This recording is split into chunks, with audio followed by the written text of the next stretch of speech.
Thank you for joining me today. My name is Caleb. I'm an ACE certified personal trainer, and we are talking about Chapter 7 of the Personal Trainer Manual. If you haven't seen my other video about tips on how to pass the exam, I'll link it up above here so you can check that one out. I would recommend watching that one first because it'll give you a better idea of my thought process and kind of how I'm going about these concepts.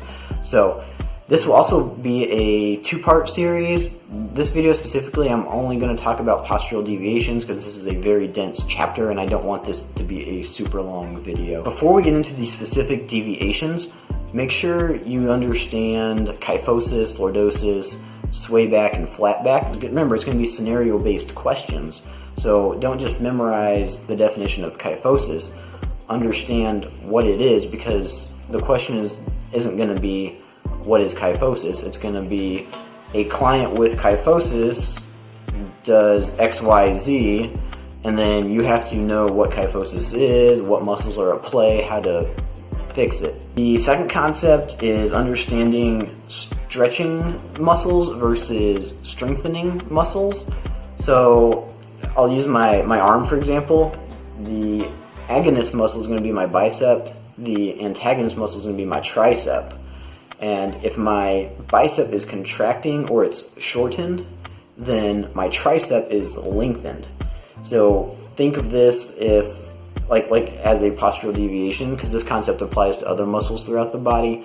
If my bicep is tight, I need to do some kind of exercise to stretch that muscle out. And not only am I stretching out the bicep, but I need to do some kind of exercise to strengthen the tricep. Think of that, especially as we get into like lordosis. Think about which muscles are being stretched with that anterior pelvic tilt, and think about which muscles you need to stretch and strengthen to correct that.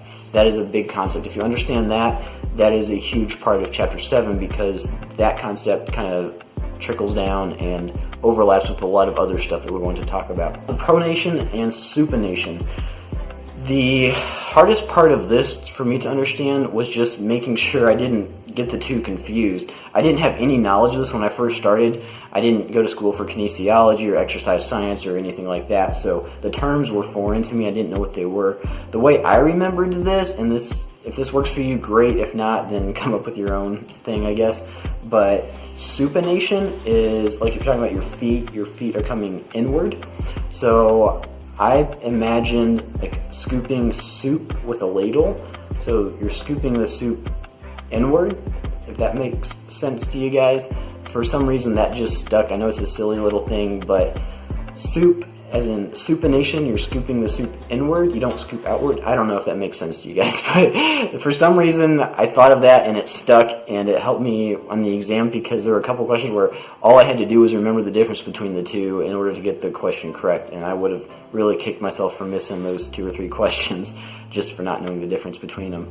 The other thing is understanding how your foot position is going to affect the rest of the body. So let's say your feet are pronated, they're rolling outward.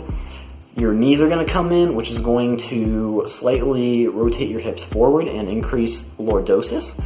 And think about lordosis, what that's going to affect your spine. So understand that with one deviation, it's affecting multiple things. So just understand what's going on there and what muscles are at play, and again, which muscles you need to strengthen versus which muscles need to be lengthened. Deviation number 2, hip adduction. Again, this was one where the hardest part for me was remembering which one was which. Now with hip adduction, they're just talking about a discrepancy in the hip.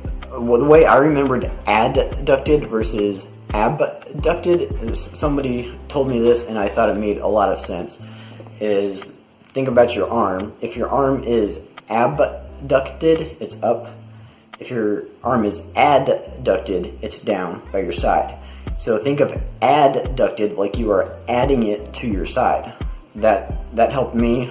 I think that makes a lot more sense than the previous example I gave you, so hopefully that works for you. Deviation number 3, pelvic tilting, anterior and posterior. So again, this is going back to kyphosis, lordosis, swayback, and flatback. So make sure you know this is a big part of the exam. I would say understanding the muscles at play here is going to help you tremendously. So for example, the erector spinae and the hip flexors, know what they do, know where they are and know what they do, because erector spinae is going to pull up, your hip flexors are going to pull down, then you're going to have your rectus abdominis and your hamstrings. Your rectus abdominis is going to pull up, your hamstrings are going to pull down. So if you understand those four muscle groups, the erector spinae, the hip flexors, the rectus abdominis, and the hamstrings, that's going to take you a long way. Deviation number 4. Shoulder position and the thoracic spine.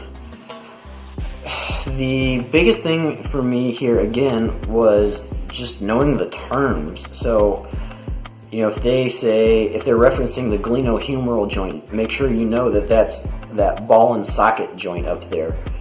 The rotator cuff muscles, I wouldn't focus too much on the specific muscles. Just know that the rotator cuff muscles surround the glenohumeral joint.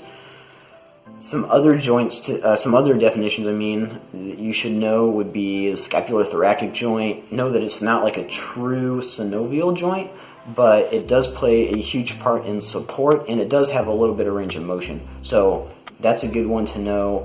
Some other ones that I wrote down, this is not an exhaustive list by any means, but I would know like medial, for example, like the medial border, the superior and inferior. Know that superior is on top, inferior is on bottom. Scapular winging and scapular protraction, those are going to be big. Make sure you understand the difference between those and what muscles are at play there. Finally, deviation number 5 is head position. I'm not going to go super in depth on this because I think the book actually does a pretty good job explaining this. Again, just make sure you know the terms and understand what they are referring to when they reference this in the question. So make sure you know terms such as the acromioclavicular joint, the collarbone, the cheekbone. Understand where those are on the body and just know what good head placement looks like when you're talking about good posture.